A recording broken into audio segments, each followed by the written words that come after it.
Hello les amis, je vous retrouve pour une nouvelle vidéo sur le football français, la Ligue 1, et je vais vous présenter le débrief en statistique du match Metz contre Rennes, un match qui avait lieu ce vendredi 28 novembre 2025 pour le compte de la 14e journée, et c'est Rennes qui l'a emporté à Metz 1-0. Alors dans cette vidéo, on va revenir sur le but de cette rencontre, mais surtout sur les statistiques des deux équipes pour comprendre un petit peu le déroulé du match, et on terminera la vidéo par le classement de la Ligue 1 mise à jour après ce match. Alors une victoire précieuse des Rennais grâce à un but de Rongier à la 22e minute. Donc ils menaient assez rapidement au score. Ils ont mené 1-0 à la mi-temps. En deuxième mi-temps, Metz a beaucoup poussé et malheureusement pour Metz, ils n'ont pas réussi à égaliser et Rennes qui l'emporte finalement 1-0 sur le fil, mais c'est quand même les 3 points de la victoire. Alors au niveau des statistiques, il y a eu 51,4% de possession de balle à 48,6 pour Metz, 481 passes tentées à 460, 418 passes réussies à 375, 86,9% de passes réussies à 81,5%. Donc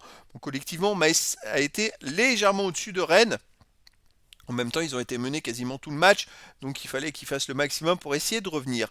11 occasions à 8 pour Metz. 1,01 XG, buts attendus à 0,78 pour Metz qui a plus de XG que Rennes et qui pourtant a perdu la rencontre. Un match nul aurait été au moins plus équitable entre ces deux équipes. 16 tirs à 9 pour Metz, 5 tirs cadrés à 2 pour Metz. Rennes n'a cadré que 2 tirs et ils ont mis un but. 5 tirs contrés à 4 pour Metz, un poteau à 0 pour Rennes. Bon voilà, Metz a quand même été beaucoup plus percutant, on va dire, que les Rennais. Alors c'est vrai que dans leur malheur, c'est qu'ils ont pris le but en premier. Ils auraient marqué en premier, ça aurait pas du tout été le même match. Les autres statistiques, 4 hors-jeu à 1 pour Metz, 6 corners à 3 pour Metz, 19 centres à 13 pour Metz, 12 interceptions à 11 pour Rennes, 15 tacles à 14 pour Metz, 37 duels gagnés à 33 pour Metz, qui est devant quasiment dans toutes les stats. 5 arrêts à 1 pour Rennes, 9 fautes à 8 pour Metz, pas de jaune, pas de rouge. Bon, c'est vraiment... je dirais pas que c'est un hold-up, parce que le but a été très tôt dans le match, mais je dirais que les Rennais, ils ont eu la chance de marquer vite. Et tandis que Metz n'a pas réussi à revenir au score, alors qu'ils n'ont pas démérité. C'est vrai que le match nul aurait été quand même beaucoup plus équitable entre ces deux équipes, mais c'est comme ça.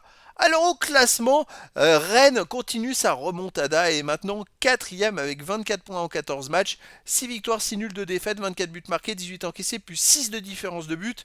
Bravo à eux, c'est vrai qu'ils étaient beaucoup plus loin au classement. Et que là, ils sont en train de grappiller les places petit à petit. Alors attention, les autres n'ont pas encore joué. On va voir ce que ça va donner. Metz de son côté est maintenant 17ème avec 11 points en 14 matchs, 3 victoires de nul, 9 défaites, 14 buts marqués, 31 encaissés, moins 17 de différence de but, donc ils sont pour l'instant relégables. Alors, ils vont attendre les autres résultats, mais pour moi, ils vont pas pouvoir gagner de place parce qu'au goal average, ils sont vraiment en goal average négatif.